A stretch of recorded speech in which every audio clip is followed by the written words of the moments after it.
कभी नोटिस किया है, स्कूल बुक्स हमें सिर्फ 4 सीजन्स पढ़ाते हैं, स्प्रिंग, समर, ऑटम, विंटर, लेकिन इंडिया में हम कहते हैं 6 मौसम। तो सवाल ये है कि इंडिया के 6 सीजन्स साइंस हैं या सिर्फ कल्चर। सच ये है, ये दोनों का पावरफुल कॉम्बो है।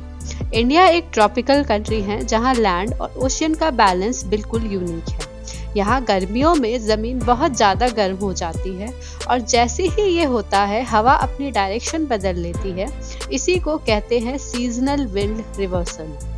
और यहीं से पैदा होता है इंडियन मॉनसून सिस्टम, जो पूरी दुनिया में सबसे कॉम्प्लेक्स माना जाता है। इसीलिए इंडिया में सिर्फ गर्मी और सर्दी नहीं होती, यहाँ बारिश का एक पूरा सीजन होता है और बारिश के पहले और बाद का मौसम भी क्लियरली फील होता है। और अब आते हैं कल्चर की बात पे। हजारों साल पहले जब मॉडर्न मेट्रोलॉजी नहीं थी, तब भी भारतीय स्कॉलर्स ने नेचर को ऑब्जर्व करके साल को 6 ऋतु में डिवाइड कर दिया: बसंत, ग्रीष्म, वर्षा, शरद, हेमंत और शिशिर। ये डिवीजन सिर्फ टेम्परेचर पे बेस्ड नहीं था, बल्कि हवा, ह्यूमिडिटी, बारिश, क्रॉप्स, फेस्टिवल्स और ह्यूमन हेल्थ सब कुछ ध्यान में रखता था। Western countries mostly temperate zone में आती है, जहां मॉनसून जैसे ड्रामेटिक विंड रिवर्सल नहीं होते।